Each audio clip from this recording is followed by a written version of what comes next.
here already, another year. Hey guys, what's up? It's BigJackFilms here, and welcome to our annual Christmas card. Yep, we're getting one done this year because I thoroughly enjoyed the last few years making these. Now, what is our annual Christmas card without our annual sponsor? Oh, it's still good shit. So this has been kind of a weird year, 2024, hasn't it? Some people say like, oh my god, we're back. We're so back in business. But other people say, no, it's worse than where we found it last year. Now, I know for a lot of people this year, literally starting in January 2024, this year has not been good financially for anybody, including us. I don't want to get into it because this is a very non-political channel, this is a very non-real life channel because I want to entertain you guys, but yeah, this year has been quite the struggle for us here on the channel. It's not really necessarily production-wise. I would say production-wise things have been relatively smooth, but in terms of spending financially, it has been draining, and we are literally scrapping every penny to get these type of productions out for you guys because it has been difficult, and productions have either been delayed or have been released late, and I'm doing my best not to do that anymore, but at sometimes it can't be helped. But the main difficulties on our end come from me personally, mainly physical difficulties. First and foremost, I actually had back problems throughout the spring and early summer. It was absolutely drastic, and I was trying to figure out what the hell was wrong with me. First of all, it was more than likely the chairs I was using, my computer chairs, which had broke, and then I had to use a stool chair. And that was one thing that was causing me problems, but then on top of that, my bed has not been the most comfortable. So over the summer, we invested in an IKEA bed, and I'm just gonna make a note right now for everybody out there, IKEA is total shit. Do not buy from IKEA. IKEA makes the worst furniture possible. They expect you to build this by hand, and as somebody who's not really that skilled at that, horrible time, and eventually we took the bed back. I can't with this piece of shit. It's a piece of shit. Oh god. I'm done with this crap. And I got a steel frame one very quickly. Actually, my aunt was, I think, nice enough to tell me that, yeah, IKEA shit, don't buy from them. And she works at Sears. She worked at Sears. She was head of Sears. Really cool. I was so upset with IKEA that I ended up almost writing a poor review, and I've shared that with friends, and yeah, that's pretty dark. But once I got the bed all managed, my back has been thankfully feeling a lot better, but you know, at 32, you start to feel your age. But that's not the only injury that caught me off guard that actually delayed me over the summer. I had a terrible eye injury for almost 2 to 3 weeks, and it happened in the funniest circumstances. What happened was, I accidentally hit my eyeball with a Q-tip, of all things. Tapped it, just was out like a light in commission for practically weeks. It took us forever to figure out what was going on. We went to the emergency room. They just put some stuff in it, and they just got me medicated, but that just kept me so out of commission. I couldn't even work. I couldn't even edit for a while because my eye was so badly injured. It was like, I mean, it wasn't bad. It was just an irritation, I guess, and it was just not looking good for me, and I was thinking, oh god, I'm not gonna be able to see anymore, but thankfully that was resolved. But yeah, a lot of physical problems for me this year, in terms of just how I acted, how I worked, how I handled things. That was really the biggest irritation for me.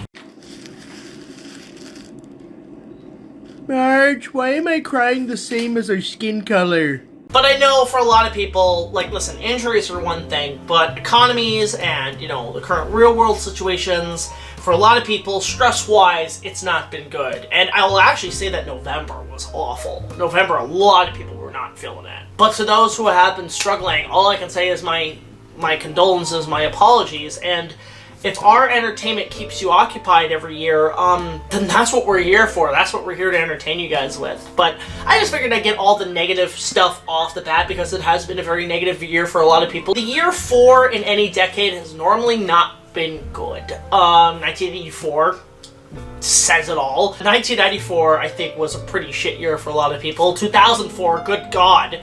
I remember a lot of shit that year. 2014, I remember being okay, but this year, yeah, 2024 has not been good. But there's hope on the horizon. Normally around these type of decades, around the decade, the 5 is usually a good year for a lot of people. So, I don't know, my bets are being placed on next year, 2025, being stellar for everybody. For us here on the channel, that's going to continue, and I think I'm going to see a lot of things change. First and foremost, we should just get all the good stuff that happened in 2024 off the bat in terms of what we've been having here at home. First and foremost, we've gotten 2 major story arcs done that I was thinking we're not going to get these done this year, but we got them done. First of all, it was the King's Gauntlet arc, which continues the King Kong reviews. It's a post-Ready Player One story. It was a road trip adventure. It was a comedy. It was filmed all over the place, from Chicago, Florida, North South Carolina. We went all over the place for this, and the same thing with Jurassic Park. And with the King's Gauntlet, it was really fascinating because we went to all these places where the movies were shot, where all these movies were found, where all these props were. We talked to several people. My biggest win for me probably this year was doing an interview with Bob Gurr, the creator of the King Kong Encounter, a guy who built Disneyland in the 50s. He worked for Mr. Disney. Like, that's an accomplishment. It's incredible. But everybody involved in that, I have to give a huge thank you to. Everybody at Universal. My dad was a huge help as well. Bernard Kier, our composer, helped us with a couple of things. And then Alana Roses, who plays Android 18, still to this day does a magnificent job, and she was a great help in driving, in terms of driving shots and making it look cool and everything. Like, this thing is shit. This thing is utter shit. Try to get an Android to fix it and it doesn't even work. Like, I think Mecha Frieza was more useful. Like, this is awful. This is a travesty. In terms of shooting, like, major shooting points was maybe about a year's worth, but in terms of when it started, it really stemmed from back in 2018, I want to say. I went on a family trip to Florida, Fort Lauderdale, and I was on these beautiful beaches, and they had a really great current to them. I went ahead and just shot a random ending for something. I didn't know what I was going to stick it in, but it looked beautiful, and that's where the ideal of the storyline came from. Is like, how can we go from this to these beaches? And ultimately, it's where we ended up. I was really happy with the final results, but the way it led into Jurassic Park, I was like, oh boy, people are gonna like this. This was a good tie-in to get into that. And with Jurassic Park, I'm overall very happy with how the legacy turned out. We still plan to do something with Rebirth, and I can't wait to get that going in terms of writing a script. Again, so many people helped out on that, especially the people at Universal. They were extremely helpful in that, and the Jurassic Park exhibition in Mississauga that was there. So that was also another huge helping hand in making that possible. But really appreciate everybody coming in for those. Those were a lot of fun. Now, I should point out some changes that are going to happen with the channel and what's to come in 2025. And the first thing I should bring up is our major issue that has been a problem this year has been YouTube's recent copyright strictness has been a bit of a pain in the ass for us. I have noticed this since my Mask of the Phantasm review, that YouTube has been cracking down on a lot of copyright. Even though a lot of my work is protected under fair use laws of North America, unfortunately, YouTube doesn't care, and they've been getting a little bit stingy with that, and that has sucked for not only our new videos, but our old videos. In fact, what really pisses me off is that when they claimed the Mask of the Phantasm episode, I went ahead and fixed it, and during the weekend it was fine. But once it hit a few thousand views, they claimed it. They slapped a claim on it. I couldn't fix it. It was too late to. And yes, I will eventually fix that, but God, that sucked. That really sucked, because I was on cloud 9, and then I was making my ad revenue back slightly and slightly, and then they just shat on it. It just dropped, and I was so cheesed. There was nothing I could do. So come Dominion, that was finally the time to say, listen, we gotta come up with a contingency plan. Thankfully, Honey Bear, my girlfriend, has actually been a huge help in guiding me on what to do as a backup plan, mainly utilizing the YouTube Shorts, which has been a huge help, as well as splitting the videos into small sections, which I'm definitely going to be doing down the line, because, yeah, I will admit, my projects have gotten a little long, and I'm responsible for that because I've got these big ambitious ideas with no money. But I really want to deliver good for you guys. I never want to go below. I want to keep going to top by any means necessary. So I do what I can on that front. But with YouTube, copyright has been difficult, and for future reviews, we're going to do what I call Operation Linkara Man of Steel, where if you watch his review of Man of Steel, he got dinged to shit by Warner Brothers that eventually, like, about 85% of that review ended up being still images, which still got the point across, but it was a good frame of reference in terms of getting that off the ground and being able to fix the Dominion review, which it still got claimed, but it was sharing revenue, which I'm happy, better than nothing, so I'm overall glad how Dominion turned out in terms of just copyright, but going forward, we're going to keep an eye on that with future videos. Speaking of Linkara, there's a great retrospective you guys should check out that's on the history of the 20 years of the Weaver-Verse, which it's part of a trilogy of videos, and it goes from the Channel Awesome days, the Linkara stuff, down to our stuff, and it's a 3-part epic, and it was a really good promotional campaign for my channel, which I really appreciate this guy named Spectro doing for me, and he's now kind of contributed into the Reviewerverse, and for me, it was really cool to see that kind of put together, because that is one of the actual biggest positives of this year, was the amount of free promotion we've gotten from people who have been, you know, showcasing our content in other works. Mainly Spectro with the Reviewerverse. Osiris, who has been a monitor on our streams, has been a huge help in contributing to those. But then on top of that, Deadwing Dork, of all people. I don't know if you guys know who Deadwing Dork is. I discovered him through my content, but he is a streamer who looks up users and either criticizes it live, does sort of an EFAP where he does commentary throughout it, and he has found some pretty eyebrow-raising material, I guess you could say. I sometimes join the streams for those, but on his end, he covered my Ready Player One episode, discovered that I was part of the Reviewerverse through the Doug Walker cameo. Oh no. I got out. Oh no. Okay, well this is hardly the time to reach out. You're like... You've actually got him in your video? Oh no. And his reaction is absolutely hilarious. Were lore still a thing? He's so confused. Picking up your shit you left from the plot hole, critic. You never see it come. I just want to die. I just crave death. I really wish I was dead right now. I really wish that I had such a fun time laughing my ass off at his commentary. I mean, dude, I'm still waiting for part 3 to a degree, but to the point, his stuff was really cool, so if you guys want to go check him out, link down below. His streams are really fun, not for the most sensitive people, because his humor is pretty raunchy and pretty outrageous, but it is really funny. So if you guys want to go check out him ripping into my stuff, just huge thank you to him and Spectro and Osiris for just, you know, basically the free promotion, because I think it has helped our channel grow a little bit in popularity the last year. But speaking of, in terms of storylines and lore and stuff, y'all are probably wondering where the hell this is. The Star Wars prequels, the most accursed set of reviews I've ever had to do. A little bit of good news on that is that now that Jurassic Park is done, we have been in full-on production on the prequels. We have been working non-stop, dawn to dusk, on special effects, on the story, on scenes, and we shot all the outside stuff. That stuff's finally done. Now going inside, things are a lot more easier because we can control the environment, and we're tinkering with a lot of different special effects on this. And this time around, I think it's going to be something to look forward to down the line, because it's going to really push the storyline in a whole different direction. But we are getting there. It is almost done. I've actually been taking time to rework the review portion of the scripts, because as Star Wars we've seen a lot of changes with it the last year, especially with The Acolyte, which nobody liked. We've seen a difference in the fan base, a difference in the culture of Star Wars, and because of that I want to make sure it's relevant for today's viewing going audience when it comes to Star Wars. So the way it's been going right now is kind of exactly what I wanted in terms of how I structure the story, so it's going to make the storyline of this trilogy much more impactful for the audience because of the current state of the brand.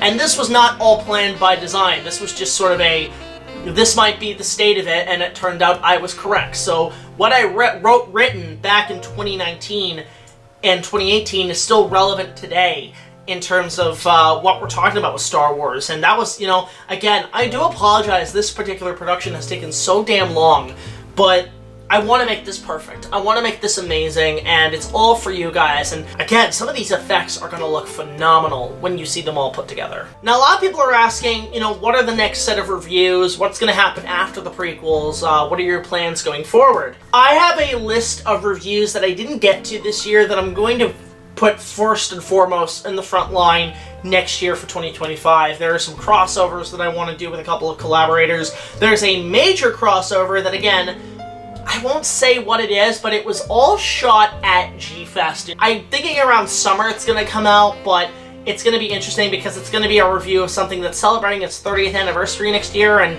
speaking of, a lot of movies are having anniversaries next year, and we have plans. I will say the one we're really thinking about is we want to go to Martha's Vineyard in July, or in the summer, because Jaws is celebrating its 50th anniversary this year, and I'm thinking I want to do something special for that. I don't know if I can get to Martha's Vineyard, but I want to really try to go down there. But then on top of that, I really want to do maybe something for Jaws' 50th, maybe do a review of the ride or something, but at least something out there, because you guys really dig Jaws month, and it's been a while since I've covered that. So I definitely feel like I have to go back to the water and give you guys another round with Jaws. I just don't know what exactly it's going to be. It's not going to be a Jaws month, but it is going to be something. But there's so many other films having anniversaries. Back to the Future, Legend, Revenge of the Sith has its 20th anniversary this year. Holy crap. Peter Jackson's King Kong turns 20. There are so many anniversaries for so many movies this year, and we're going to try to cover as much as we can. But other than that, like, we've got a couple other movie reviews in line for next year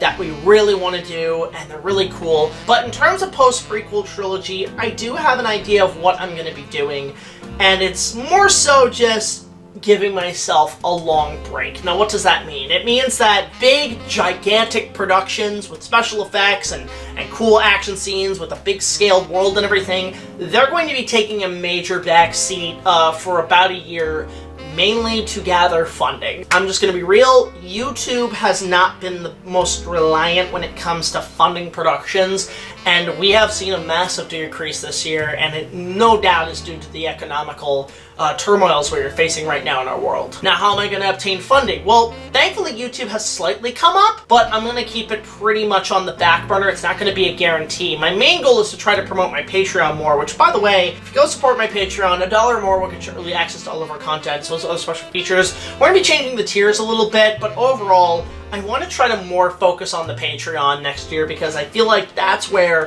financially I'm a lot more safe with my bets on that part. Outside of that, I've thought about maybe getting, maybe a side job or something just to have on the side, just to pay a little bit more. But overall, like, I really got to take next year to do a major routine change in my schedule, how I live my life, how I handle things, because I am still going on a pre-COVID method, a pre-COVID 2019 program that has been severely outdated. It has been obsolete, and especially with the changes in our world, I have to readjust to this. But with the prequels, it's going to be the last of the pre-COVID era for us. And after a year break, we're going to be coming back with a different direction in how we handle things.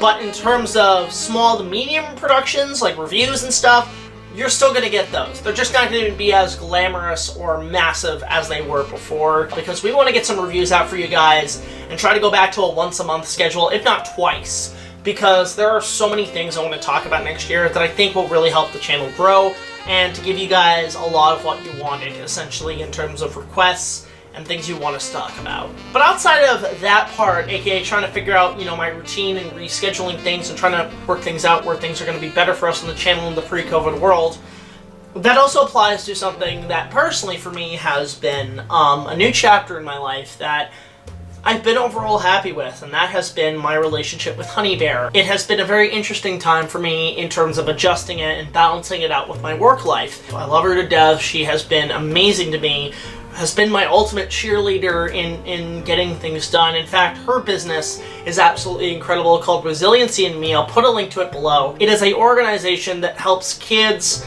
in low-income housings here in Ontario provided proper mental health sources without paying a huge fee. And given what our economic stuff has been right now, her organization is fantastic. So link below. Please do yourself a favor and help support it. It would be really appreciated on my end, and so would she. I could not have gotten through this year without her, and I love her to death, and I would not be doing more than I would right now without her by my side. But enough of that heartfelt, sappy stuff. Let's get to something you guys want to see, and that is the season's greetings and holiday wishes from all of our collaborators here on the channel. Once again, a lot of people have come in to help out on this, and here they are to talk about what they hope for 2025 and to wish you all a happy holidays. So let's roll it. Merry Space Day, you fools. That's it? Like, that's it? This is our Christmas card. Come on, like, come on. You gotta say something to the audience. Wish them happy holidays or something. Fine, happy whatever you celebrate on Earth. Okay then. Very good. That's it. You can follow Lana Roses here on Instagram. And a Happy New Year? Happy New Year. Yes.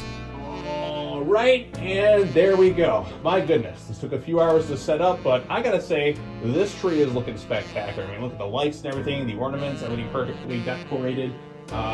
Looks beautiful. But since I've been doing this for a while, I'm kind of hungry. Let's get some cookies, let's get some eggnog and hot chocolate and watch some holiday goodness. Oh, well, hello there. I didn't see you there, Mr. Cameraman, which, since I got the tree set up and you're set up right here, that tells me one thing. It's time for the annual BigJackFilms Christmas greeting cards. And on behalf of myself, JTISREBORN, also known as Sean, I want to thank everybody who's been watching the channel for the past year, and, you know, my stuff too, and just kind of the overwhelming support that's been here. It always means a lot. And I also want to wish everybody a very Merry Christmas, a Happy Hanukkah, Happy Kwanzaa, Happy New Year, Happy Holidays, Happy... I've run out of things to say at this point, but yeah, like I said, 2024 has been like a very up and down sort of year. There's definitely been some high highs and some low lows for sure. It's certainly a year I won't forget, but I think at the end of the day, we're still kicking, we're still going strong, and we're gonna hopefully lead into a really positive 2025. So on behalf of myself and the rest of the BigJackFilms associates, just want to wish you all a very happy everything. So we'll see you all in 2025. Peace out, everyone. Hi everybody, it's Hina, aka Hinacchi, or also known as Kikyo from the series. Thank you so much for all your love and support. I just wanted to wish you a happy holiday. Hey everyone, Brock Guinness of LIGHTPOST Films here. As you can see, I actually stole the robe of Ask That Man Shades and stuffed him in the closet. Quiet or I'll kick you in the deck again. Anyway, as you can see, while this may have been a good year for producing content, it really hasn't been a good year in general, given we have had a lot of losses, both personal and in the world of entertainment. That being said, there will be more entertainment next year, and hopefully, given I'm in the States, hopefully I survive this. So yeah, look forward to that. Merry Christmas. Happy Hanukkah, Happy Kwanzaa, what have you. Happy holidays, and hopefully see you next year. Hello, Jack. Hello, Brock. And hello, everyone in the card. Dean here, the creator of Official Palooza and co-member of LIGHTPOST Films. I don't have much else to say. All I can say is Merry Christmas, Happy New Year's, and Happy Holidays to everyone! You filthy animals. Hello from the studio. For anyone who's a fan of BigJackFilms, I just wanted to wish you guys all a happy holidays, and I hope the rest of the year goes well as your 2025. Alright, bye guys, see you next year. Hey BigJackFilms, happy holidays, Merry Christmas, Happy Hanukkah, Happy Kwanzaa, or if you're just not a holiday person, hopefully you're having a good day. Apologies for this crude setup, this was put up quickly and my whole studio is in disarray right now. One of the reasons why I haven't been making videos too much on my channel, youtube.com/OBSCUREMEDIATV. We hope you guys have had a great year. We've had a pretty decent one, lots of videos have gone out, lots of projects were done, and next year is going to be more of the same. We got a lot of other projects and videos on the go. It's going to be an awesome year, and we hope you guys are going to be here with us throughout all of it, because it's going to be awesome, it's going to be crazy, and I can't wait. So, Merry Christmas, guys. Hope you guys have a great Christmas and a New Year, and I hope you guys have had a great year, and hopefully next year is awesome. Take it easy. From my family to yours, have a safe holiday. Stay safe out there, guys. Say Papa Love. Papa Love.